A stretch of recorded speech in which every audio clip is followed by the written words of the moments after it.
Okay, we have already come to the last discussion, so ignore the background sound. Okay, so we are talking about factual events here. Kenapa saya have the title of factual events here? Because on the previous meetings in the last several weeks, we have already talked about text that uses present tense. Okay, kenapa saya menekankan present tense di sini? Pertama, teksnya tersebut membicarakan mengenai apa. Nah, I have given you the text, and teks-teksnya tersebut ada membicarakan mengenai deskripsi. Ada yang membicarakan mengenai deskripsi ya, yang pertama. Yang kedua itu selain dari membicarakan mengenai deskripsi, dia juga membicarakan mengenai fakta. Dan dia juga memberikan general information. So when we have this kinds of text, when we talk about the text that have general information, descriptions, and factual events, we have to use present tense. Why? Because it happens at the present or at the current time. Okay. Nah, biasanya itu mendeskripsikan current time. That's why in this slide that I have given you in Google Class. Nah, ini saya menekankan mengenai present atau current time. Oke, tidak hanya mengenai present atau current time yang mengenai factual event saja. Present itu atau current time itu biasanya cakupannya luas. Selain dari factual events, biasanya dia juga membicarakan mengenai deskripsi dari sesuatu hal yang nyata. And then it also discuss about the opinion, facts, or real event. Nah, itu tidak hanya yang tadi saja, tapi juga membicarakan mengenai opini, atau fakta, atau real event. Nah, gitu dia ya. Okay, not only in active, but also in passive. So, biasanya you only focuses on active form of present tenses. Tapi sebenarnya itu kita harus juga aware about passive. In the several weeks ago, I've already discussed about yang kalau misalkan present itu to be tidak boleh ketemu dengan verb 1 dan begitu juga sebaliknya verb 1 tidak boleh ketemu dengan to be. That's when we talk about present time atau current time. Jadi kalau misalkan kita mau menyebutkan sesuatu di masa sekarang, kita kalau misalkan masa sekarang kita harus fokusnya kalau to be ya to be aja, kalau verb 1 ya verb 1 aja. Nah, kalau misalkan ada kejadiannya to be ketemu dengan verb, tapi itu dia memakai to be-nya is MR, which is to be in present time atau to be dalam masa sekarang. Nah, berarti itu adalah bentuk dari kalimat pasif. Makanya saya itu kemarin itu sangat-sangat menekankan sekali kalau misalkan aktif dia tidak menggunakan to be untuk present time, tapi kalau misalkan pasif, dia nanti akan menggunakan to be. Contohnya seperti ini.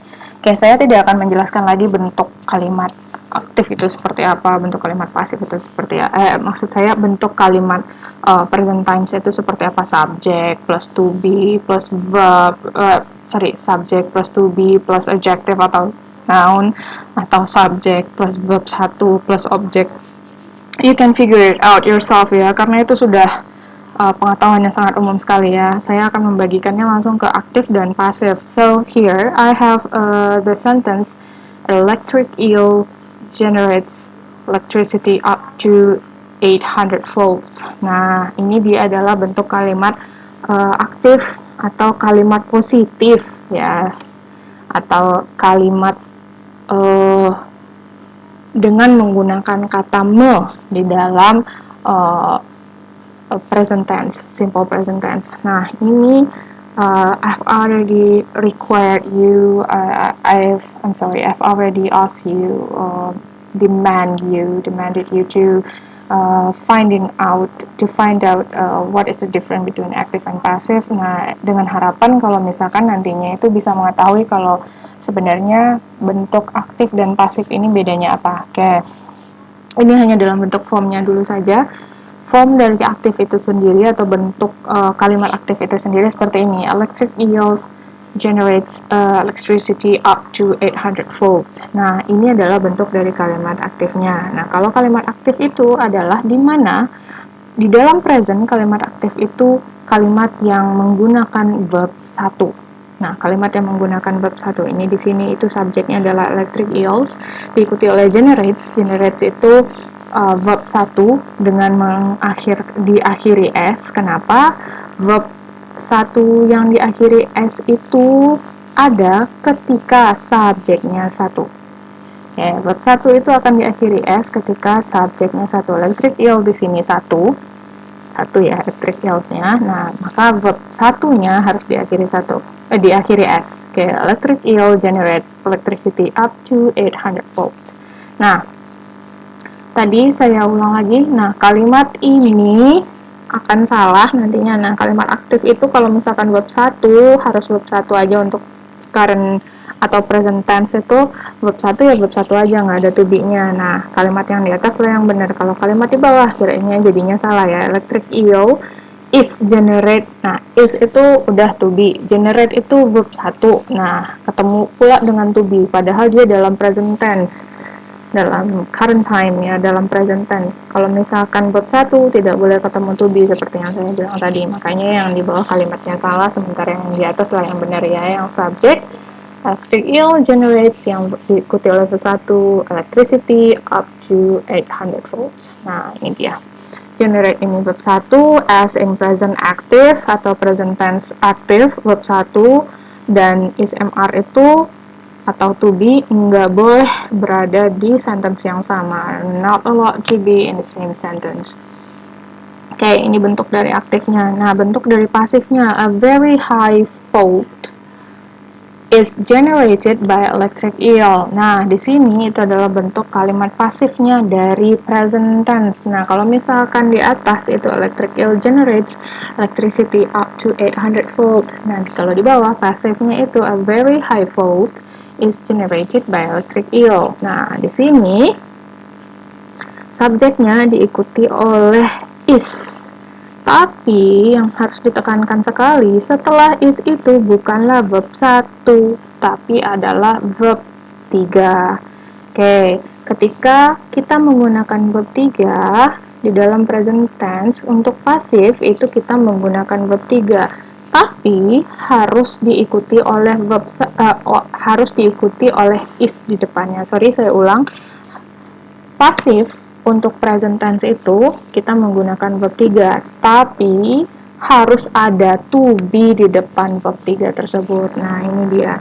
A very high volt is generated by electric eel. Nah, ini dia dalam bentuk pasifnya. Malahan kalau pasif untuk present tense itu malah kalau nggak ada to be nggak boleh. Jadi contohnya seperti ini, a very high volt generated by electric eel. Nah, nggak ada to be-nya ya, cuman verb 3 doang. Ini salah. Nah, berkebalikan dengan aktif. Aktif itu adalah ketika verb 1 aja yang dipakai. Kalau misalkan pasif, itu malahan harus ada to be yang diikuti oleh verb 3-nya. Nah, generated itu adalah bentuk dari verb 3 as in present passive. Verb 3 dan is MR itu harus berada in the same sentence. Nah, aktif dan pasif ini have different meaning. Why? Kalau di dalam aktif tuh istilahnya tadi seperti yang saya bilang sekilas ya. Kalau aktif itu ada katanya kalau di bahasa Indonesia itu artinya me. Kalau misalkan pasif artinya itu di atau ter. Nah, misalkan contohnya di sini, kita mengartikannya adalah electric eel generates electricity up to 800 volt, ya kan? Electric eel ini atau belut listrik ini itu bisa menghasilkan electricity atau mengalirkan arus itu mencapai 800 volt. Nah, mengalirkan atau menghasilkan. Nah, itu ya. Nah, itu di dalam bahasa Indonesia. Ada juga kalau misalkan di dalam bahasa Indonesia itu kegiatannya itu di. Jadi, subjeknya itu dikenai kegiatan. Nah, contohnya itu di bawah, jadinya akhirnya pasif. Beda meaning atau berbeda makna. Kalau di atas aktif, itu makna kata kerjanya mengalirkan atau menghasilkan. Kalau di bawah itu kata kerjanya itu dihasilkan atau dialirkan. Contohnya, A very high volt is generated by electric eel.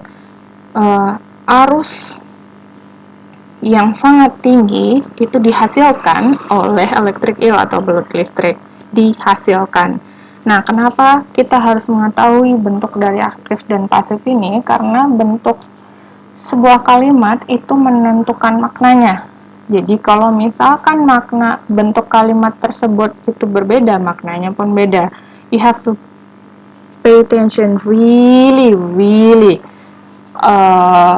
carefully. You have to be very careful. When you want to understand atau have the deep meaning in, have to figure out the deep meaning in every reading that you read.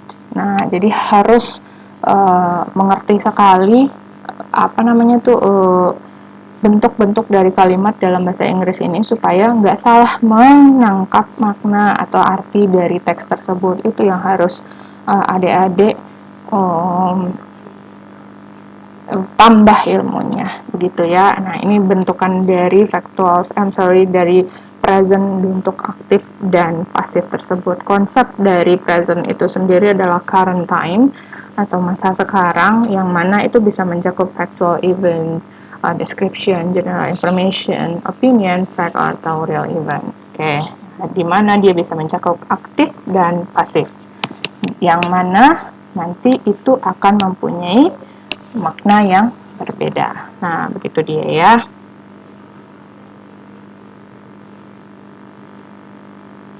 Oke, lanjut ke verb. Nah, kalau untuk verb ini, dia itu ada 3 bentuk dari verb tersebut ya. Verb itu berbentuk 3. Verb atau kata kerja yang dimana subjek itu melakukan sesuatu. Nah, verb itu juga punya makna dimana si subjek itu menggunakan sensesnya atau indranya. Itu kita bisa menggunakan verb. Nah, yang terakhir, verb itu adalah di mana kita menjelaskan mengenai ownership. Ownership itu kepemilikan.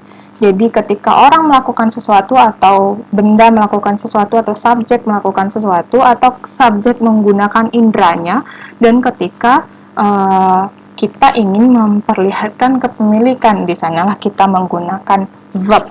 Nah, contohnya, kalau misalkan si subjeknya ingin melakukan sesuatu, we breathe oxygen. Nah, kita menghirup oksigen atau kita bernapas dengan oksigen.